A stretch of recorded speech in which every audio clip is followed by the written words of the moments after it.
নমস্কার, welcome to রিনিজ dream world.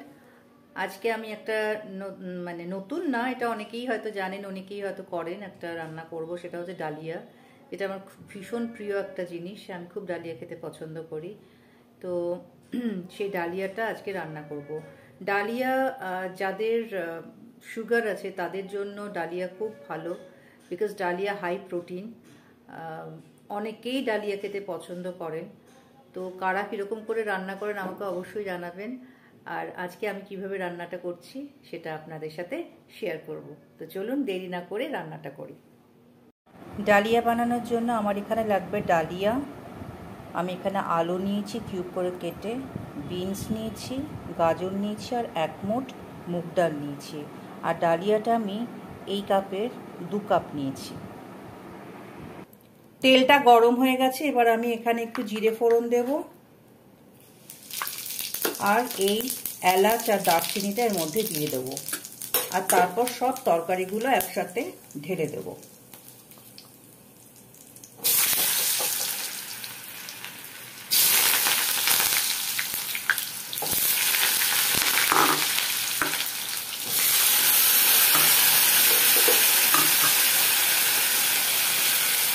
এটাকে খুব ভালো করে সাঁতলে নেব।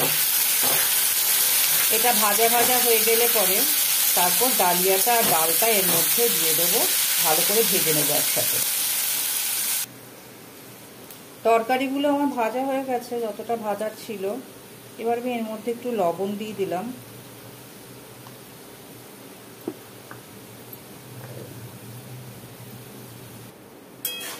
এবার আমি এর মধ্যে ডালিয়াগুলো দিয়ে দেবো।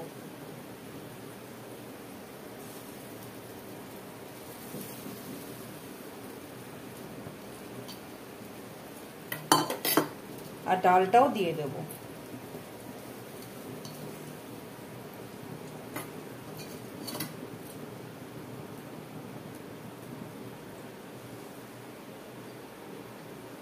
এক চামচ না, 1/2 চামচ হলুদ দিলাম। এবার এটাকে ভালো করে মিশিয়ে নেব।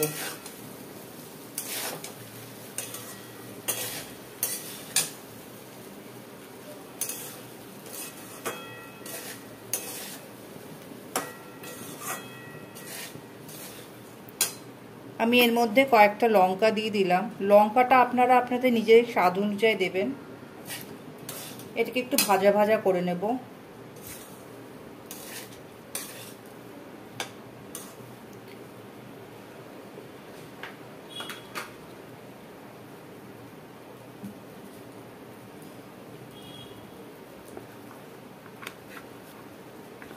এর মধ্যে আমি 1/2 চামচ আদা দিলাম।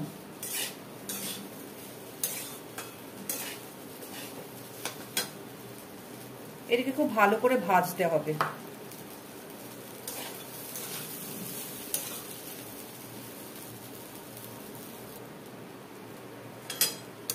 এটাকে খুব ভালো করে ভাজতে হবে। ভাজলে পরে কি হয়, এটা স্বাদটা একটু অন্যরকম আসে। আর অনেকে ডাল ছাড়াও ডালিয়া করে, সেটাও কিন্তু খুব সুন্দর লাগে। ডাল ছাড়া ডালিয়া, ওটা সাদা হয় দেখতে, ওটার মধ্যে হলুদ দেয় না।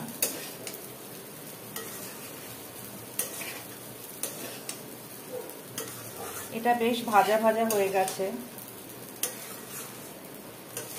এবার আমি এটাকে প্রেসার কুকারে দিয়ে দেব।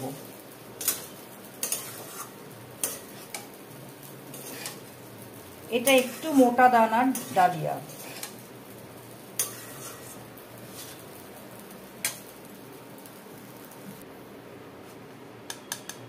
এটাকে এবার প্রেসার কুকারে আমি দিয়ে দিলাম।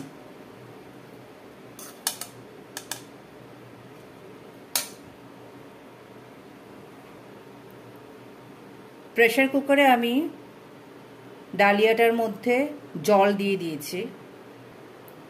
জলটা কিন্তু খুব বুঝে দিতে হবে। আমি ডালিয়া নিয়েছিলাম, এই কাপের 2 কাপ আমি ডালিয়া নিয়েছিলাম, কিন্তু আমি এখানে জলটা নিয়েছি এটার 4 কাপ মতন। এই কাপের 4 কাপ মতন জল নিয়েছি। আমি একটু বেশি করেই জল নিয়েছি, কারণ আমি ডালিয়াটাকে বেশি ঘন করব না, আমি একটু পাতলা করব বলে বেশি করে জল নিয়েছি। প্রেসারের ঢাকনা লাগানোর আগে আমি এর মধ্যে চিনি দিয়ে দেব। আমি এখানে 2 চামচ চিনি দিলাম। আমি ডালিয়া একটু মিষ্টি মিষ্টিই খাই। যারা চিনি খেতে পছন্দ করেন না তারা দেবেন না। আর এখানে 1 চামচ ঘি দিলাম।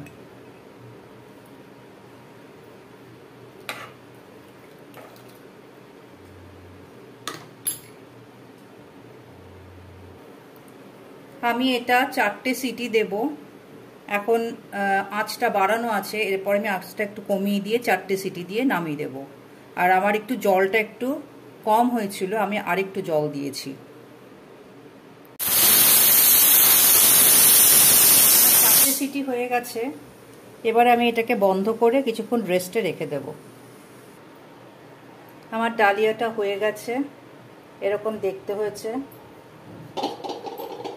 আমি প্রথমেই বলেছিলাম আমি একটু পাতলা করব।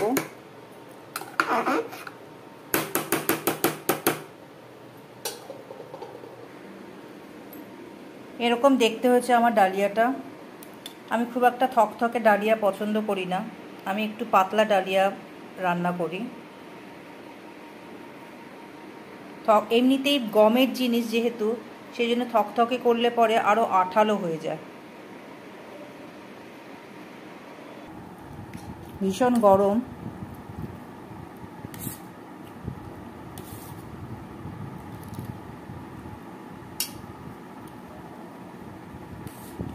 দারুণ হয়েছে খেতে। আমার রান্নাটা শেষ হয়ে গেল।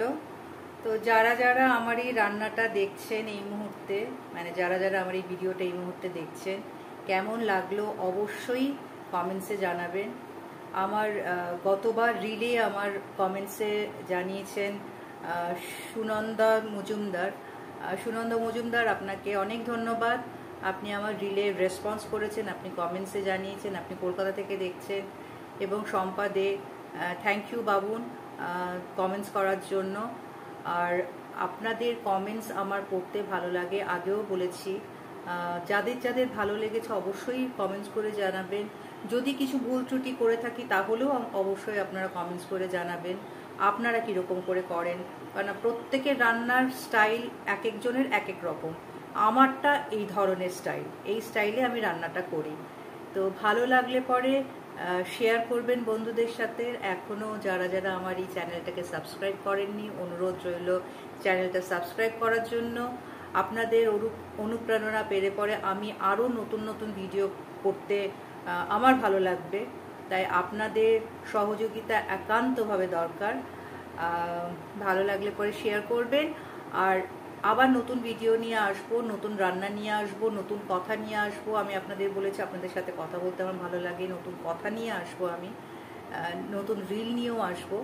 তো ততক্ষণের জন্য বিদায় নিলাম। প্রত্যেকে ঈশ্বরের কৃপায় ভালো থাকবেন, আমার জন্য প্রার্থনা করবেন আমি যেন সুস্থ থাকি, ভালো থাকি। ততক্ষণের জন্য বিদায় নিলাম।